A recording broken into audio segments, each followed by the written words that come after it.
Mesdames, Messieurs, au mois d'août 1924, les portes du sanatorium Bellevue à Kreuzlingen, en Suisse, dans le canton de Thurgovie, Thurgau en allemand, sur les rives du lac de Constance, s'ouvrirent pour laisser sortir un patient allemand de 58 ans qui y avait été interné 3 années plus tôt pour un trouble bipolaire et des symptômes de type schizophrénique. Durant ces 3 années, le patient avait montré des troubles délirants, des marques d'agressivité envers le personnel, des phobies, des manies d'hygiène compulsive. Mais les médecins avaient remarqué que pendant les phases de rémission de ces symptômes, le patient jouissait d'une lucidité qui lui permettait de poursuivre des travaux de recherche, des travaux de création, et ces travaux semblaient lui faire du bien. Le 21 avril 1923, le patient donna même, devant les autres patients du sanatorium et devant les médecins même de cette clinique, il donna une conférence sur le rituel du serpent chez les Amérindiens de la tribu Hopi. Parce que dans sa 30e année, en effet, c'est-à-dire vers 1895-1896, le patient était allé aux États-Unis et plus spécifiquement dans l'Arizona étudier la culture Hopi. Et ici, vous le voyez à côté d'un Indien Hopi. Le patient avait été frappé par certains contrastes entre le rituel lié au serpent chez les Hopis et le mythe du sanctuaire delphique, en Grèce donc, qui fait du dieu Apollon le triomphateur du serpent Python. Vous savez que c'est là l'origine du sanctuaire de Delphes. Mais, tandis qu'en Grèce, à Delphes, Apollon tue le serpent monstrueux et s'installe à sa place, et de là est né le sanctuaire, chez les Amérindiens, Hopi, et en particulier chez les Moquis, eh bien, les Moquis pratiquent des danses cérémonielles auxquelles participe un crotal, ou un serpent à sonnette, un serpent donc extrêmement venimeux. Ils dansent avec lui, ils l'hypnotisent en quelque sorte, et ils parviennent, d'une certaine manière, à l'apprivoiser. Et à la fin de la cérémonie, le serpent est relâché dans la nature. Et donc, chez les Grecs, on a affaire à une immolation du serpent, alors que chez les Hopis, on a un culte rendu encore à la divinité serpent et un lien maintenu avec la nature. Cette conférence que donna le patient au sanatorium, cette conférence sur le rituel Hopi du serpent, servit en vérité de test de l'état mental du patient. C'est ainsi que l'épreuve avait été désignée, prévue par les médecins, en accord avec le patient lui-même. Et ainsi, le patient lui-même, comme le serpent, fut relâché, lui aussi, dans la nature, avec pour mission de poursuivre les travaux de recherche auxquels il tenait tant. Et il commença, ce patient, dans ces 2 maisons de Hambourg, à rassembler des centaines de photographies d'œuvres d'art, des peintures, des dessins, de gravures, de sculptures, des images qu'il avait accumulées durant des années, venues de toutes les époques, de l'Antiquité jusqu'au XXe siècle, et venues également de toutes les civilisations. Et il commença à les fixer sur de grands panneaux en fonction des similarités formelles et thématiques qu'il retrouvait parmi ces images. Et l'on trouve parmi ces images des cartes postales, des dessins, des diagrammes, des photographies, des coupures de presse, des publicités, des timbres, etc. Tout ce qui peut faire image. Il arrangea et réarrangea sans cesse ces panneaux jusqu'à sa mort, malheureusement soudaine, à la suite d'une crise cardiaque en 1929. Et Ici, vous voyez le patient à Rome, dans sa chambre d'hôtel, avec l'un de ses panneaux derrière lui, en train d'être travaillé. Le patient est au milieu, et assis à la table, vous voyez d'un côté une historienne de l'art qui l'aidait dans ce travail, ainsi que son secrétaire. Et dans sa version finale, à la mort du patient, le projet comprit 63 panneaux regroupant 971 images. Alors les panneaux eux-mêmes ont disparu, mais des photographies prises à différentes étapes de leur élaboration permettent aujourd'hui de les reconstituer. Ainsi, à l'automne 2020, c'est-à-dire très récemment, à une époque où les musées pouvaient rouvrir, mais à Berlin, la Maison des cultures du monde à Berlin, das Haus der Kulturen der Welt, présenta même pour la première fois une reconstitution précise de ces panneaux, et sous le titre que son auteur lui avait donné. Bilder Atlas Mnemosyne. Bilder Atlas Mnemosyne. L'atlas d'images Mnemosyne. Mnemosyne, c'est le nom de la déesse grecque de la mémoire, la mère également des muses. Et là, vous voyez ici une image de cette exposition de la Haus der Kulturen der Welt à Berlin. Mnemosyne, la mémoire.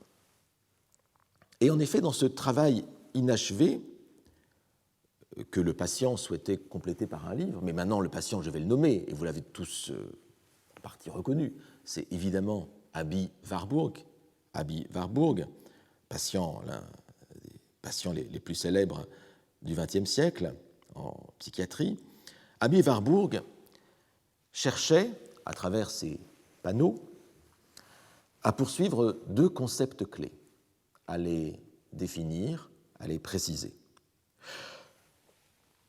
Premier concept, la survivance de l'Antiquité. Das Nachleben der Antike, la survivance de l'Antiquité. Cette survivance à travers l'histoire de l'art et des représentations, et en particulier à la Renaissance, puisque c'était la période qui intéressait prioritairement Aby Warburg.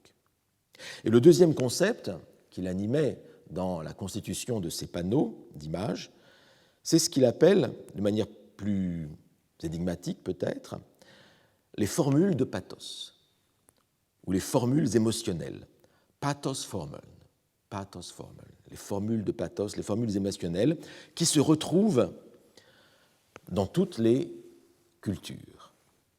En fait, les deux concepts, Nachleben der Antike et pathos-formel, survivance de l'Antiquité d'une part, formules émotionnelles d'autre part, les deux concepts sont en grande partie complémentaires. Le premier concept, survivance de l'Antiquité, renvoie à l'idée d'une continuité historique et positive des formes héritées de l'Antiquité païenne vers la Renaissance italienne. Ça, c'est pour la survivance de l'Antiquité, Nachleben der Antike. Le second concept, pathos-formel, formule émotionnelle, vient toutefois corriger ce que le premier concept pourrait à première vue avoir de purement positif, de purement documentaire. Les formules émotionnelles semblent être, à la différence de la survivance de l'Antiquité, semblent être des constantes formelles d'expression de l'émotion. Des constantes formelles d'expression de l'émotion, des gestes, des positions du corps, qui se retrouvent dans les images, dans les œuvres de toutes origines, sans doute par le biais d'une mémoire culturelle commune, mais sans qu'il y ait nécessairement de lien historique et documenté entre ces images. Et donc, avec cette idée, ce concept de pathos-formel, de formule émotionnelle, il y aurait peut-être l'idée sous-jacente que la résurgence des formes aurait lieu d'une manière spontanée. Et le fait est que lorsque l'on se retrouve devant ces panneaux, soit à la Maison des cultures du monde à Berlin, soit devant leur reproductions, leurs photographies, eh bien, on se retrouve devant ces panneaux comme devant des énigmes, faute d'explications que Warburg n'eut pas le temps de donner, puisque le livre qu'il devait accompagner ces panneaux, eh bien, le livre n'a pas été écrit. Voici par exemple le panneau 5 avec sa description que je vous donne telle quelle. Magna Mater Cybèle. Cybèle, c'est le nom de la grande déesse, hein, la grande mère Cybèle. Mère spoliée. Entre parenthèses, Niobé, fuite et terreur. On songe évidemment à Cybèle qui a perdu Proserpine, enlevée par Pluton.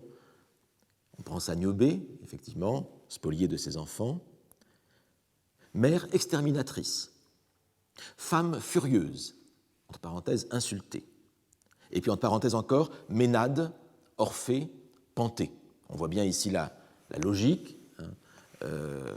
Orphée et Panthée sont deux personnages grecs. Hein. Orphée, le célèbre le poète primaire, hein, primordial en quelque sorte. Panthée, le héros des Bacchantes d'Euripide. Tous les deux ont mis en pièces par les Ménades, par les suivantes de Dionysos. Je continue encore la description fournie par Aby Warburg. Donc, je reprends. Magna Mater, Cybèle, mère spoliée, Niobé, fuite et terreur, mère exterminatrice, femme furieuse, insultée, Ménade, Orphée, Panthée, lamentation sur le mort, entre parenthèses fils, avec un point d'exclamation, transition, deux points, représentation du monde infernal, entre parenthèses enlèvement de Proserpine, geste vers la tête, et entre parenthèses, Ménade, Cassandre, prêtresse. Point d'exclamation, et puis panneau 6. Donc ici, le descriptif, les quelques mots du titre, renvoient vers le panneau suivant, le panneau 6. Alors on voit bien, avec ce rapide descriptif fourni par Warburg lui-même, et en regardant les images qui ont toutes été identifiées, hein, je ne vais pas les passer en série avec vous, on voit bien que le panneau se lit comme une série d'associations d'idées et d'images autour de la figure de la mère frustrée de ses enfants, autour de la figure aussi de la furie féminine, et le tout réuni par la vertu d'un geste commun.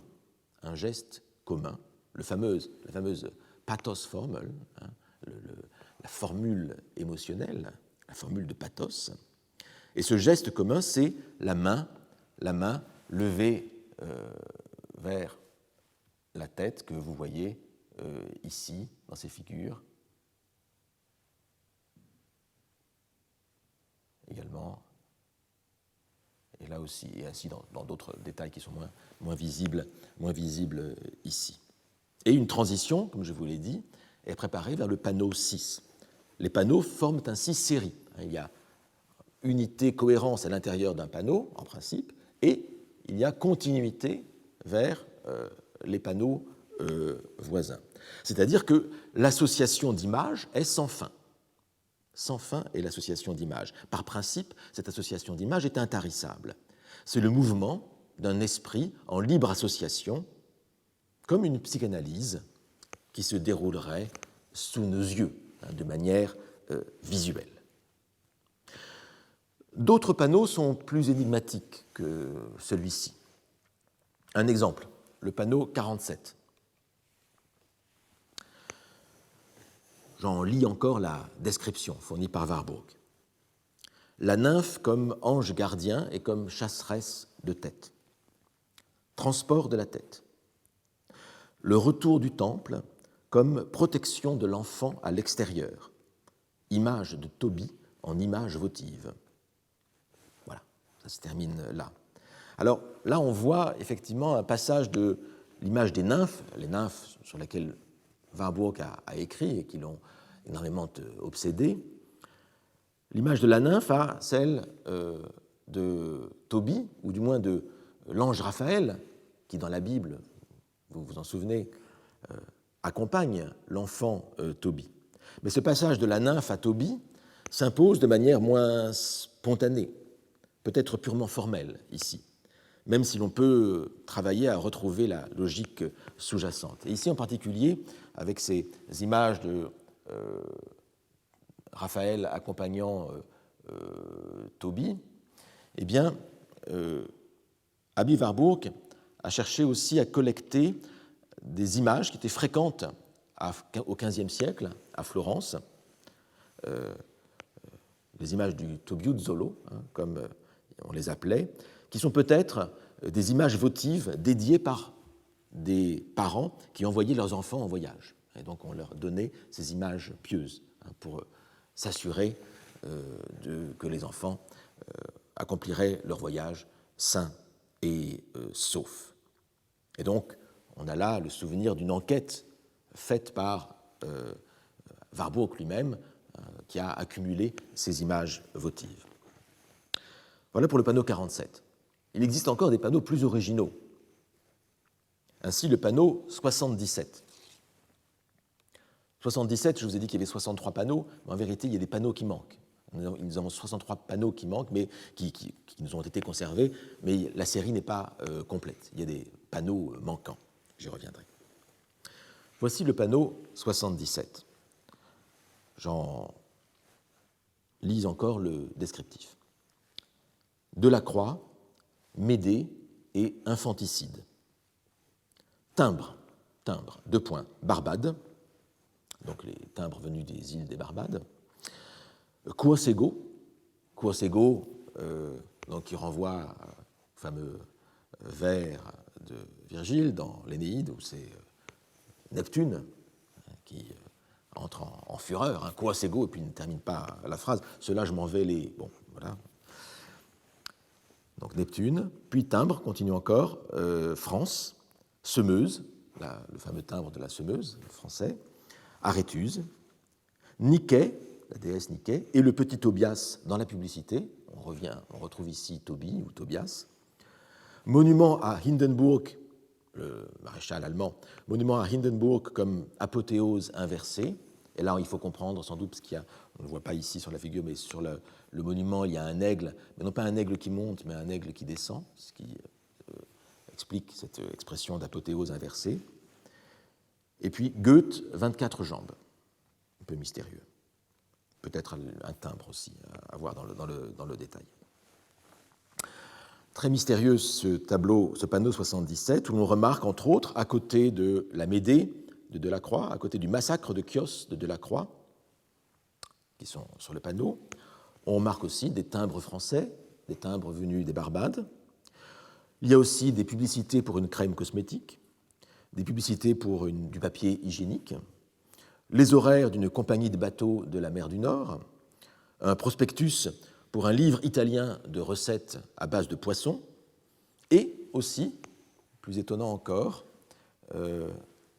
l'image d'une golfeuse, une golfeuse célèbre des années 1920, que vous voyez ici, photographie, avec toujours ce geste du bras vers le haut, vers la tête, à mettre en rapport, évidemment, ce geste de la golfeuse avec la semeuse des timbres français, qui, elle aussi, lève le bras. Mais là, les timbres sont trop petits pour qu'on puisse les voir ici. Fait cohérence entre toutes ces images, la figure de Neptune, de la mer, des coquillages et des coquilles. Vous le voyez ici, et je vais arrêter les exemples de ces panneaux, je ne vais pas passer les 63 panneaux en revue. On le voit, l'Atlas Mnémosyne, l'Atlas de la mémoire, est une œuvre en mouvement, work in progress, arrêtée net par la mort de son auteur. Je vous ai dit que les panneaux 9 à 19 manquaient. Il y a donc une lacune de 11 panneaux. Donc, c'est une œuvre totalement inachevée. Il y a des panneaux bis aussi. Et aussi, il y a parfois plusieurs numéros réunis sur un seul panneau. Donc, œuvre très, très souple, mouvante, mobile. Et les panneaux ont été eux-mêmes photographiés à 3 reprises, 2 fois par Warburg lui-même ou par ses assistants, en mai 1928 et puis en septembre 1928, et puis après la mort d'Aby Warburg. Et l'objectif des 2 premières séries de photographies était en fait de fixer les états intermédiaires de l'atlas. Cet atlas est un atlas non pas seulement dans l'espace, mais un atlas dans le temps. Chaque panneau est à 2 dimensions, mais la succession des panneaux ajoute une 3e dimension déjà. Mais les photographies elles-mêmes ajoutent une 4e dimension, qui est la dimension du temps.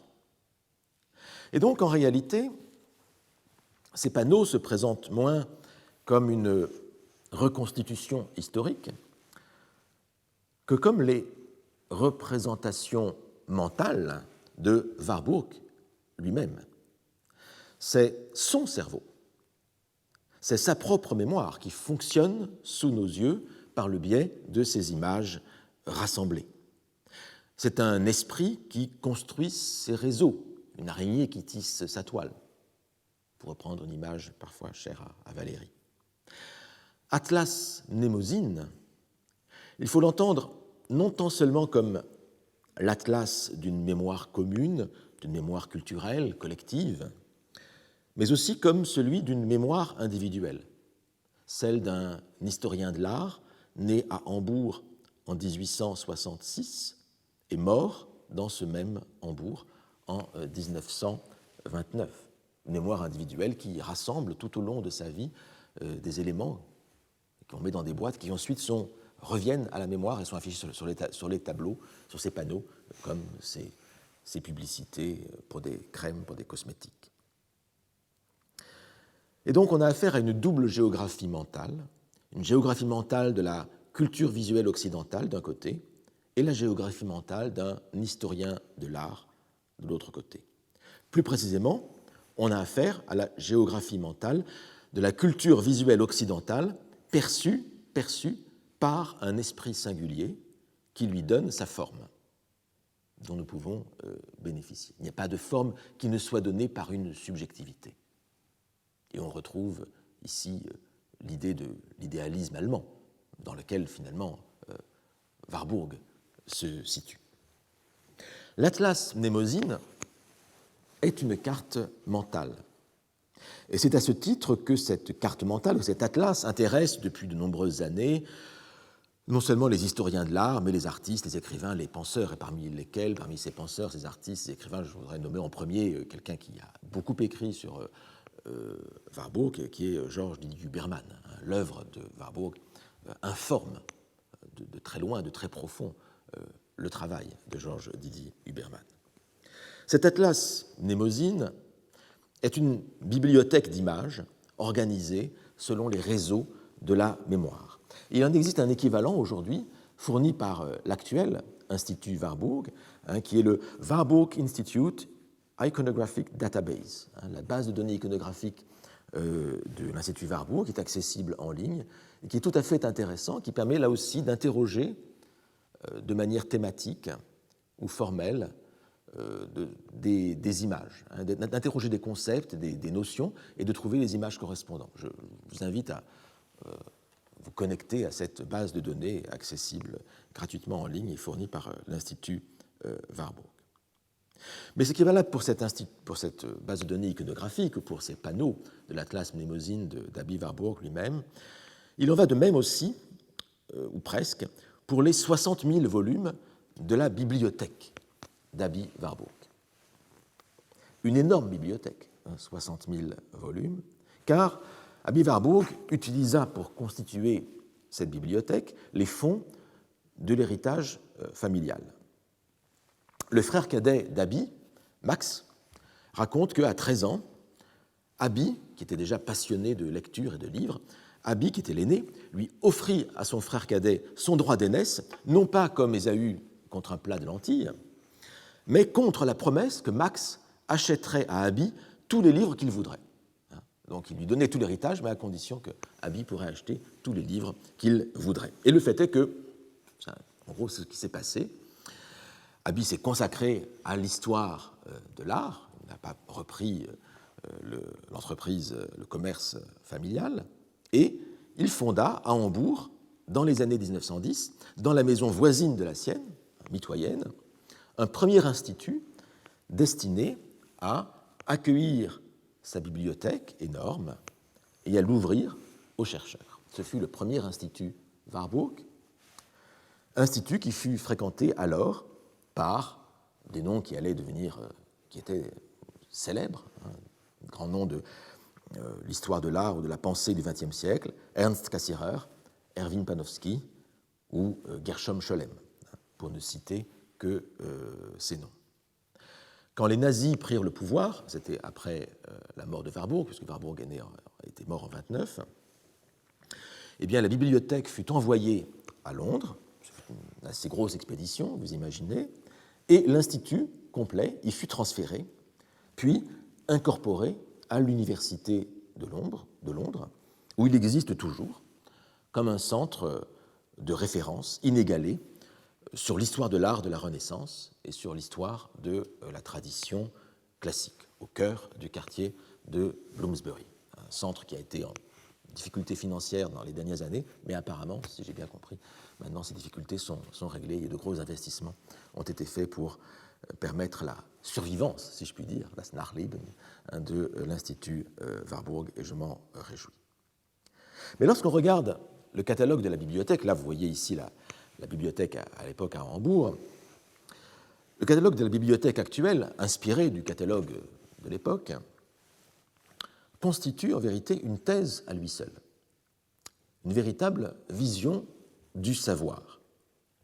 Ce catalogue est très étrange par rapport, quand on le compare au catalogue des autres bibliothèques d'aujourd'hui. Il est organisé en 4 catégories.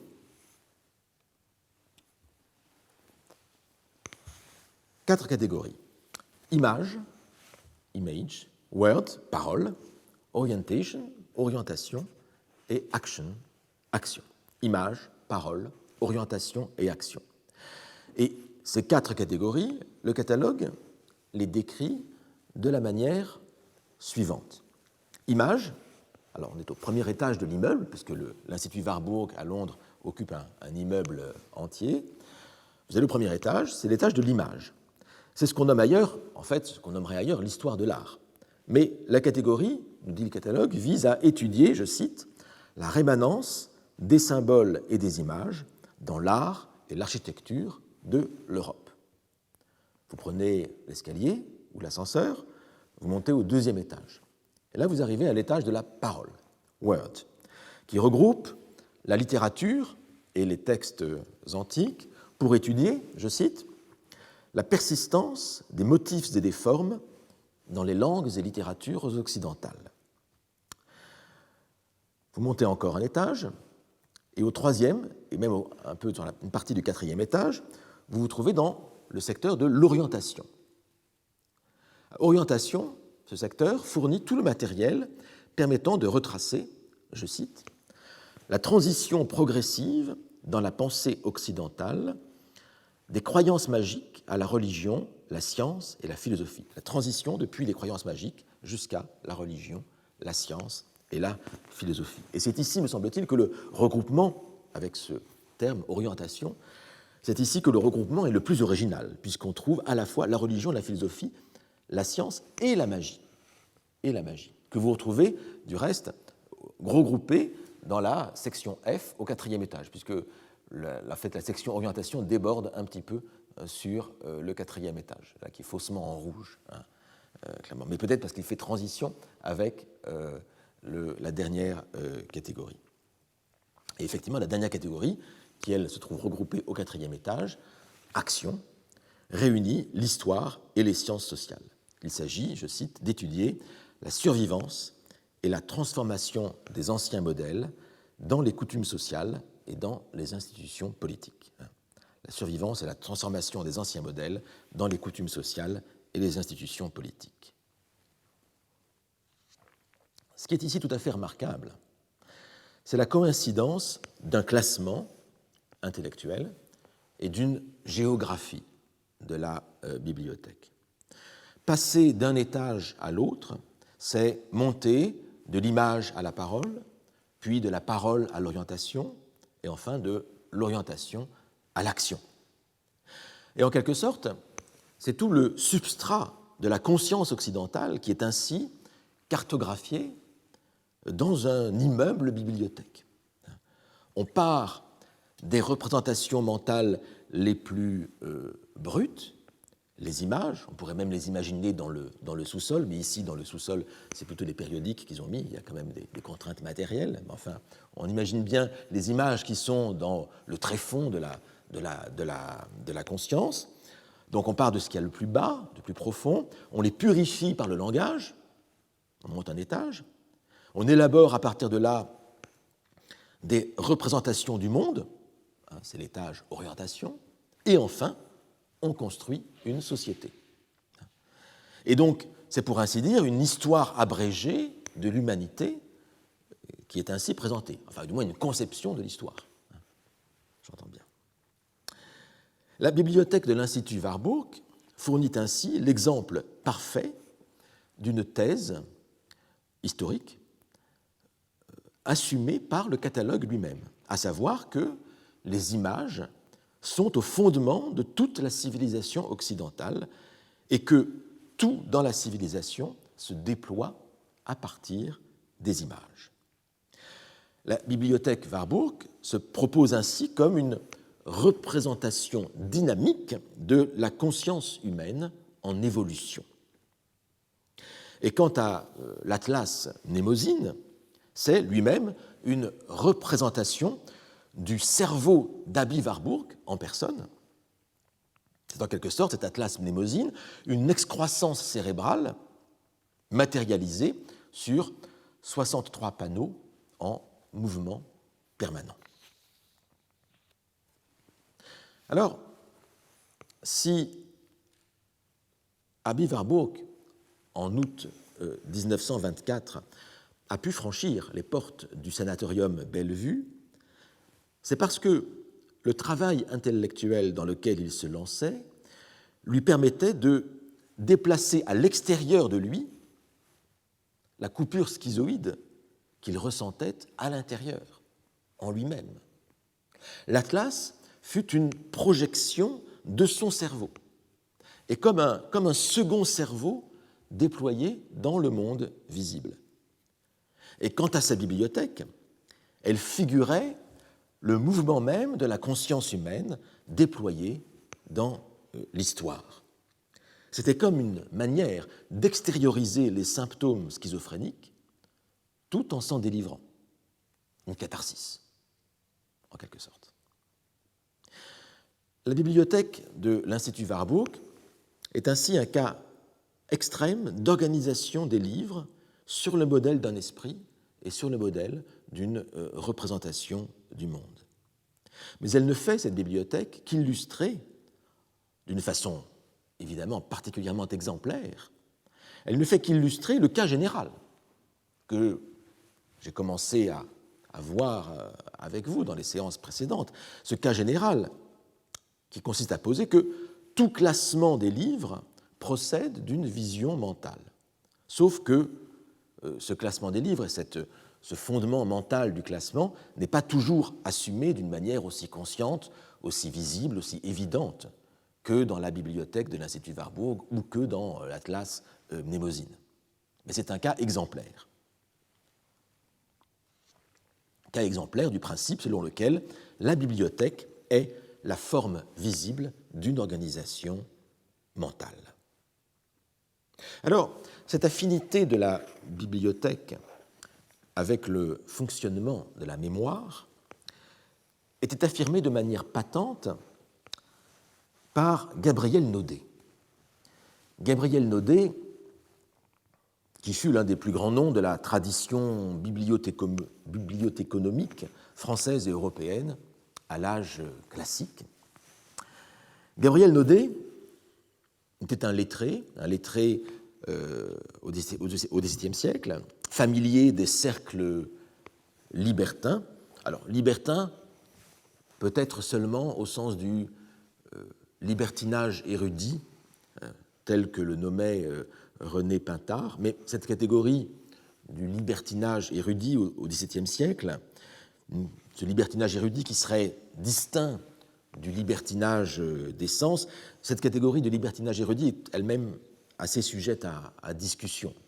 dans la mesure où elle a tendance, me semble-t-il, à séparer artificiellement et de manière finalement assez pudibonde des milieux sociaux, intellectuels, qui, dans la réalité, n'étaient pas nécessairement distincts, à savoir le milieu du libertinage des sens, ce qu'aujourd'hui on nomme, au sens étroit, libertin, depuis le XVIIIe siècle, et puis le milieu de l'émancipation d'ordre plus intellectuel. Or, on voit dans la réalité qu'au XVIIe siècle, ces deux milieux, ces deux types de libertinage qu'on a tendance à séparer depuis le XVIIIe siècle, en fait, étaient beaucoup plus mêlés. Donc, mettons entre beaucoup de guillemets ce terme de libertinage érudit, mais en tout cas, Gabriel Naudet faisait partie de ces cercles libertins, au sens intellectuel, ça c'est certain. Et ce libertinage intellectuel, on le retrouve dans son œuvre majeure pour l'histoire des bibliothèques, toujours étudiée dans les écoles des bibliothèques comme l'une des grandes références, son fameux avis pour dresser une bibliothèque. Avis pour dresser une bibliothèque qui date de 1627. Avis ici signifie conseil, conseil pour dresser une bibliothèque. Et dans cet avis pour dresser une bibliothèque, Gabriel Naudet conseille à son lecteur, et en particulier à son dédicataire, le président d'eux-mêmes, président à mortier du Parlement de Paris, il lui conseille d'accueillir dans sa bibliothèque, évidemment, tous les livres essentiels, tous les livres fondamentaux, canoniques, mais aussi les livres des hérétiques et des hérésiarques, et notamment Luther et Calvin, qui sont nommément cités. Il lui conseille d'accueillir le Talmud, le Coran, bien sûr. Il lui conseille d'accueillir les ouvrages des critiques de tous les savoirs établis, depuis les sceptiques, depuis Sextus Empiricus, jusqu'aux critiques de la médecine officielle, jusqu'aux critiques de Galien, donc. De même qu'il conseille d'accueillir aussi les ouvrages de tous les rénovateurs des sciences, à savoir Copernic, Kepler, Galilée, qui sont eux aussi nommément cités dans le livre. Donc c'est une bibliothèque très, très libérale, très ouverte sur tous les mouvements de la pensée, et qui ne se contraint pas au cadre prédéterminé de la doctrine officielle. Et de ce point de vue-là, on retrouve effectivement cet aspect du libertinage intellectuel, de cette liberté revendiquée. Mais la question qui se pose à Naudet, outre le contenu, le type de livre que l'on va mettre dans cette bibliothèque, la question qui se pose à Gabriel Naudet est celle de savoir comment ranger tous ces livres. Et c'est une question à laquelle Gabriel Naudet lui-même serait directement confronté. Alors, d'abord, il l'était déjà avec le président d'eux-mêmes. Le président d'eux-mêmes avait une bibliothèque de 8000 livres environ. Mais Gabriel Naudet allait changer de dimension lorsque le cardinal Mazarin allait lui confier, en 1643, la charge de constituer une bibliothèque qui deviendra l'actuelle bibliothèque mazarine, qui dépend actuellement de l'Institut de France, et qui est la plus ancienne bibliothèque publique de France. Et là, avec la bibliothèque mazarine, on change d'échelle. Il ne s'agit plus de 8000 ouvrages, mais de plusieurs dizaines de milliers d'ouvrages. Mais Gabriel Naudet, en 1627, n'a pas encore cette fonction confiée par Mazarin, et son premier propos consiste d'abord à récuser, pour la question du rangement, à récuser ce qu'on pourrait appeler les utopies bibliothécaires de ses prédécesseurs. Car Gabriel Naudet n'est pas le premier à réfléchir sur les bibliothèques. La bibliographie des organisateurs de bibliothèques est immense. Mais Gabriel Naudet en cite certains qui sont assez intéressants comme aberrations de mouvements bibliothécaires. Attardons-nous, si vous voulez bien, sur l'une d'entre elles. La plus étonnante de ces utopies bibliothécaires est celle de François Grudet, La Croix du Maine, François Grudet, La Croix du Maine, qui, en 1584, dans sa bibliothèque française, proposait au roi Henri III l'utopie d'une bibliothèque que l'on décrirait volontiers aujourd'hui comme une bibliothèque panoptique. Cette bibliothèque était constituée, d'après La Croix du Maine, de 100 buffets des buffets ou des dressoirs, des meubles, contenant chacun 100 livres. Et ces 100 buffets de 100 livres proposeraient ainsi l'ensemble du savoir. Donc 10 000 livres en tout. 100 buffets, 100 dressoirs contenant chacun 100 livres. Et la Croix du Maine fit construire certains de ces meubles, dont vous voyez ici la figure. Il construisit sa bibliothèque sur ce modèle-là, et pour convaincre le roi Henri III du bienfait de son principe, eh bien, il fit transporter à grands frais sa bibliothèque à Paris, dans l'Université de Paris, pour la montrer au roi, sans trop de succès apparemment. Alors, vous voyez ici l'image du buffet, qui est centrale en quelque sorte dans le descriptif que donne la Croix du Maine de son utopie de bibliothèque. Et ce qui m'intéresse dans cette figure et dans cette conception, c'est que cette organisation de la bibliothèque, selon la Croix du Maine, procède du meuble, avant même que de procéder de l'espace. C'est une alliance de l'art bibliothécaire et de la menuiserie, et de la décoration et de l'architecture. Mais d'abord la menuiserie. On part d'abord du meuble, de l'entité du meuble. Parce que c'est le meuble qui permet de spatialiser déjà le livre. Et après, c'est l'assemblage des meubles, comme les panneaux, en quelque sorte, comme les panneaux de Warburg, qui va permettre de reconstituer la mémoire d'un monde ou d'une civilisation. C'est aussi, j'y insiste, une bibliothèque d'apparat. Les termes utilisés par la Croix du Maine, buffet, mais aussi dressoir, il emploie ce terme de dressoir, sont assez significatifs. Le dressoir sert à montrer ce qu'il contient. Ce n'est pas une armoire, il montre le dressoir. Mais à la place d'assiettes, à la place de céramique, à la place d'armes, ici ce sont des livres qui sont montrés. Et donc le pouvoir du seigneur, le pouvoir du roi, en l'occurrence, puisque la proposition est faite à Henri III, est vraiment celle d'asseoir le royaume et la puissance royale sur cette exhibition du savoir des livres. Alors les 100 buffets seraient, d'après la Croix du Maine, divisés en 7 ordres, parmi lesquels on se déplacerait. Le premier ordre comprend 17 buffets. C'est l'ordre des choses sacrées, qui commence par un buffet consacré à Dieu Tout-Puissant et finit par le 17e buffet sur les faux dieux et déesses adorés des païens et idolâtres. Bon, c'est l'ordre de la théologie, les choses sacrées.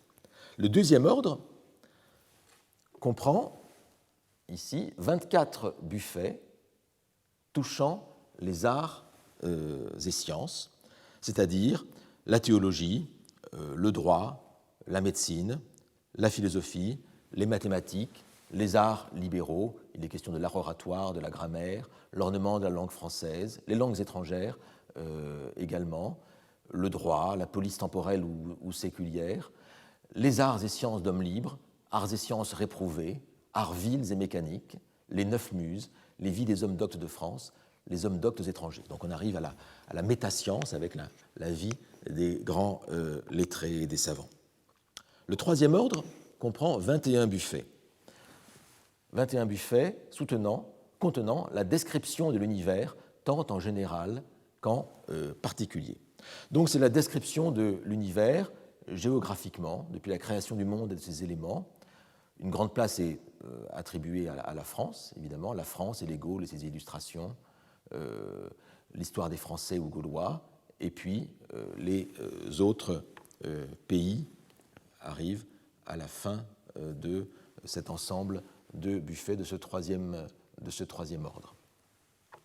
Le quatrième ordre, qui comprend 10 buffets, s'intéresse aux choses qui concernent le genre humain. Ça commence par l'homme et ce qui en dépend, puis les maladies des hommes et leurs remèdes.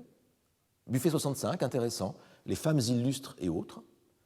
Et le reste, ce sont les hommes. Alors c'est intéressant, ce buffet 65, parce qu'on voit que le mot homme ailleurs signifie non pas homme en général, mais vraiment les hommes, au sens wir, l'homme masculin.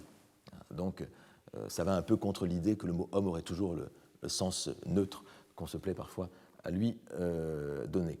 Donc les hommes d'honnête exercice, ici, ce sont vraiment des wiris, et non pas des femmes. Et ça se termine du reste sur les choses qui concernent le genre humain par le buffet 72, officier de robe longue ou de judicature. Voilà, je vous indique cela en passant. Le 5e ordre, qui comprend 10 buffets également, concerne les hommes illustres en guerre. Et donc les monarques et empereurs et toutes sortes de grands guerriers. On voit là, par le fait qu'un ordre entier soit consacré à la guerre, que la guerre constitue une catégorie à elle seule. C'est une bibliothèque royale, une bibliothèque seigneuriale, et nous sommes en un temps de guerre, un temps de guerre de religion en particulier. Donc la guerre est évidemment fondamentale dans la réalité du temps, et comme définition même de l'exercice du seigneur et du roi. Le 6e ordre comprend 15 buffets. Ce sont les ouvrages de Dieu, par quoi il faut entendre en réalité les éléments de la nature, à savoir les pierres, les minéraux, les animaux et les plantes.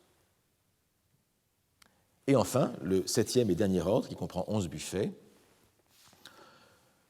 ce sont les warias, les varias, divers mémoires. Alors on y trouve des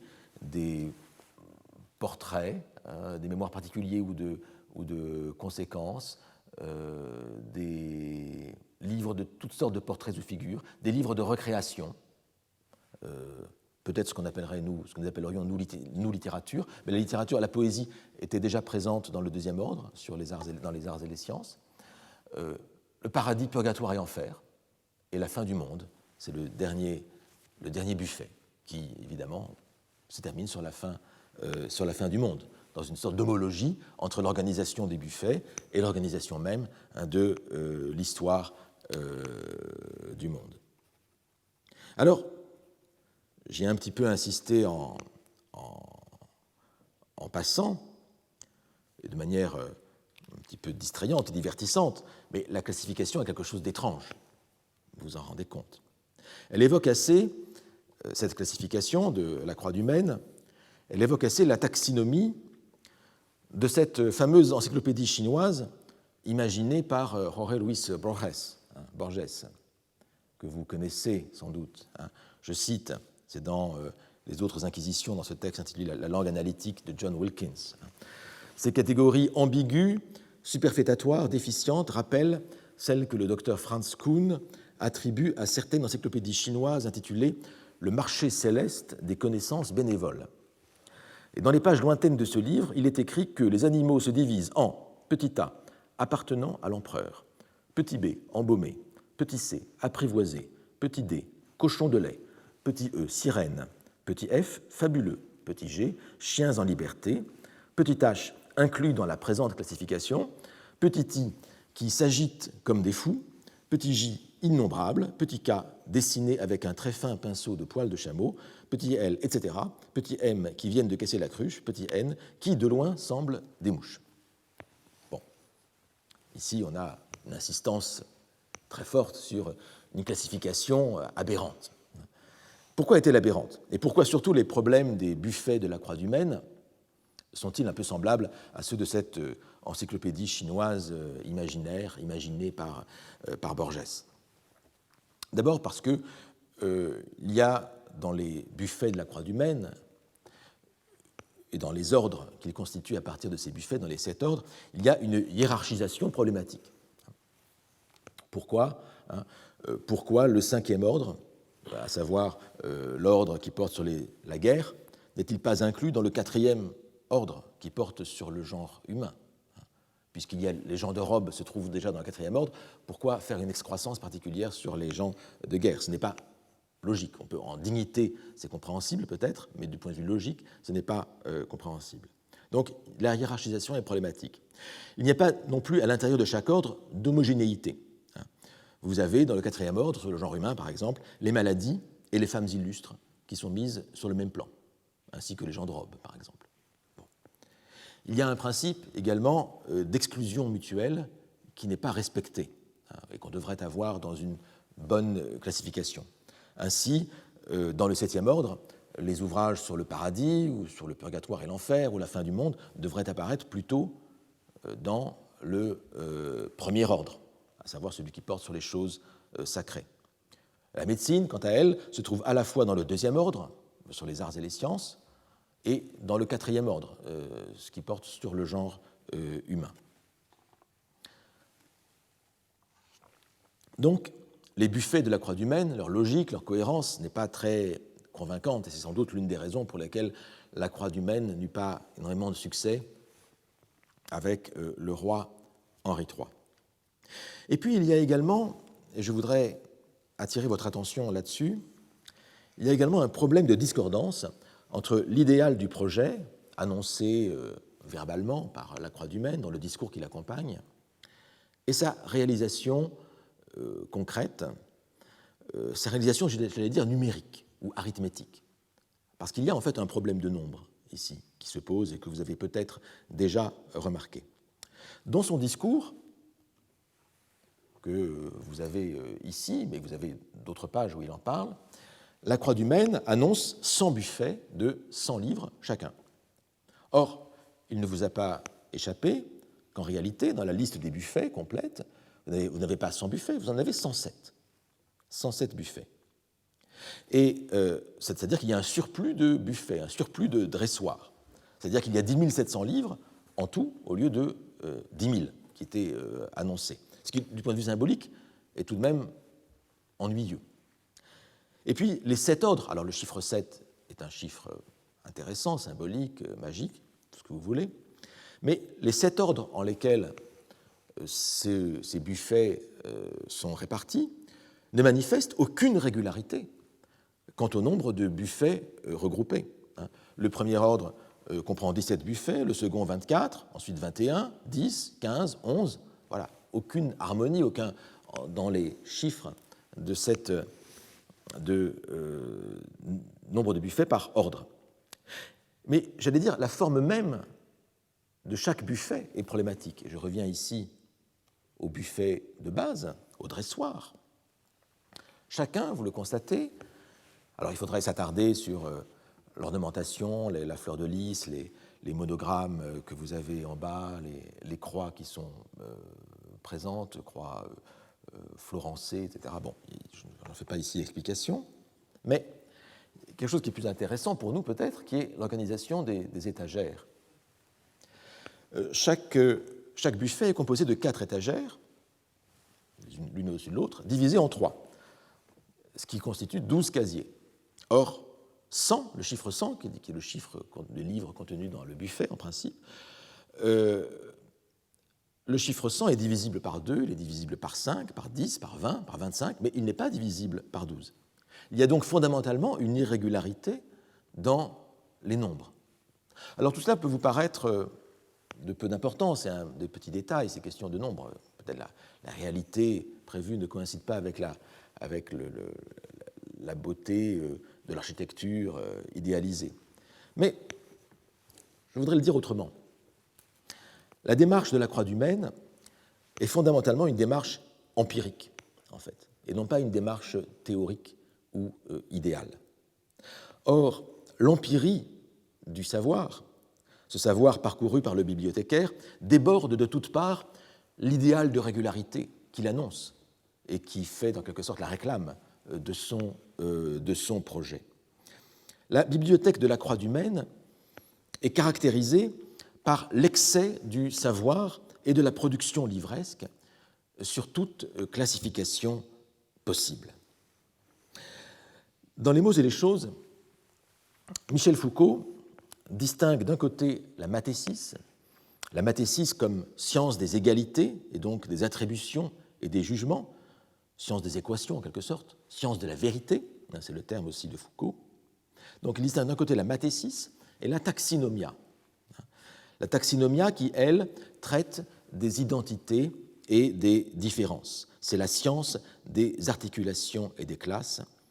Elle est le savoir des êtres. Fin de citation de Foucault. Elle est le savoir des êtres.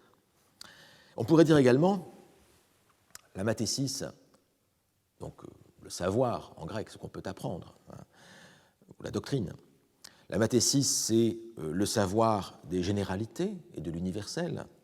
Et la taxinomia, c'est le savoir empirique des singularités. Eh bien, la bibliothèque de la Croix du Maine montre, en quelque sorte, le débordement de la mathésis, le débordement des grands principes qui sont débordés par la taxinomia, par la taxinomie. C'est le triomphe du singulier, l'impossibilité de faire entrer la diversité, la multiplicité, le nombre du réel dans des cadres qui auraient été architecturés par avance. Alors, je n'aime pas à... Alors, ça explique sans doute évidemment pourquoi il y a 107 buffets au lieu de 100 et pourquoi les chiffres ne sont pas ronds. Il y a toujours un peu de débordement. Ça déborde, le savoir déborde, le réel déborde. Alors, je n'aime pas beaucoup à allégoriser les faits singuliers que nous rencontrons lorsque nous lisons une œuvre littéraire ou autre, lorsque nous lisons des faits historiques, et lorsque nous expliquons des faits singuliers. Je n'aime pas à faire de ces faits singuliers le symptôme d'une époque. Les faits sont les faits. Et cette tautologie ou ce truisme exprime d'abord l'idée de la singularité du réel. Aucun fait ne coïncide avec un autre. Et nous avons comme devoir de prendre chaque fait pour ce qu'il est, et non pour autre chose, non pas pour le faire servir à autre chose. Universaliser à partir d'un fait, c'est souvent en vérité trahir.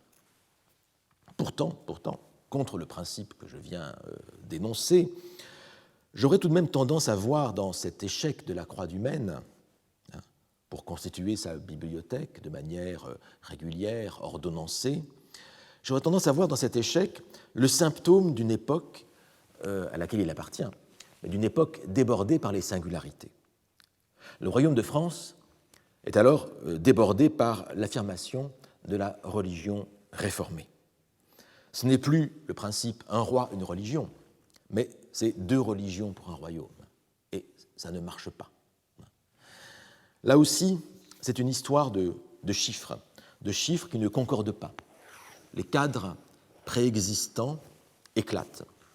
L'empirie déborde les principes et les remet en question.